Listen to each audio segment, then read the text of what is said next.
రాదురా ఏ విజయం నీ కోసం నా కోసం ఎటుపోదురా నువ్వు చేసిన కష్టం ఎప్పటికైనా సొంతం కాలంతో పయనించే వాడికి కానిది ఏముంది సాధనతోనే సాధ్యమవునని సదాశయంతో సాగర ముందుకు రాదురా ఏ విజయం నీ కోసం నా కోసం ఎటుపోదురా నువ్వు చేసిన కష్టం ఎప్పటికైనా సొంతం.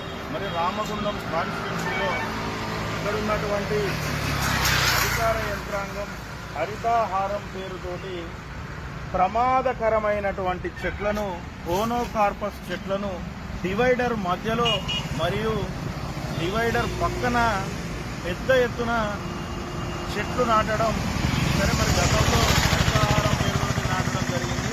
ఈ చెట్లు ఎంత ప్రమాదకరమో మరి ఇటీవల దీనికి సంబంధించినటువంటి నిపుణులు చాలా భయంకరమైనటువంటి చెట్లు ఇది మానవ మనగడకే చాలా ప్రమాదకరం అనే విధంగా నిపుణులు చెప్తున్నప్పటికీ రాష్ట్ర ప్రభుత్వం అదేవిధంగా పక్కనున్నటువంటి ఆంధ్రప్రదేశ్ కూడా ఈ చెట్లను డివైడర్ మధ్యలో తొలగించి ఇతర పూల మొక్కలను కానీ పండ్ల మొక్కలను కానీ ఏర్పాటు చేసే దిశగా ప్రయత్నం చేయాలని రాష్ట్ర ప్రభుత్వాలు కూడా చెప్తా ఉన్నాయి.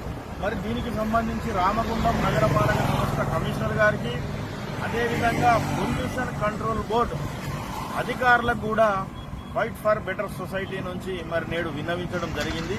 ఏది ఏమైనప్పటికీ ఈ కోనోకార్పస్ చెట్ల వల్ల శ్వాసకోశ వ్యాధులు గుండె వ్యాధులు గాలిలో కలుషితమై అనేక రకాల ప్రజలు ఇబ్బందులు పడే ప్రమాదం ఉన్నప్పటికీ చివరికి పక్షులు కూడా వీటి మీద ఆలే పరిస్థితి కూడా ఉండదని అదేవిధంగా అన్ని రకాలుగా మానవ మనగడకే ప్రమాదకరమైనటువంటి కోనోకార్పస్ చెట్లను తొలగించాలని లేని ఎడల ఫైట్ ఫర్ బెటర్ సొసైటీ నుంచి మరి తొలగించేంత వరకు పోరాడతామని అదేవిధంగా పర్యావరణాన్ని ప్రకృతిని కాపాడుకోవాల్సిన బాధ్యత మరి రామగుండం నియోజకవర్గంలో ఉన్నటువంటి ప్రతి ఒక్కరి బాధ్యత. దీనికి సంబంధించి ప్రజాప్రతినిధులు సంబంధించిన నగరపాలక సంస్థ అధికారులు అదేవిధంగా ఇక్కడ ఉన్నటువంటి శాసనసభ్యులు మేయర్ గారు కమిషనర్ గారు కాలుష్య నియంత్రణ అధికారులు కూడా వెనువెంటనే స్పందించాలి. మరి లేని ఎడల గౌరవ హైకోర్టును కూడా ఆశ్రయిస్తామని ఈ హరితహారము 10 సంవత్సరాల నుంచి 200 చిల్లర మొక్కలు కోట్ల మొక్కలు నాటినామని చెప్పిండ్రు. నా దృష్టికి వచ్చింది ఏంటంటే కోనోకార్పస్ అని చెప్పేసి ఒక చెట్టు ఉంది.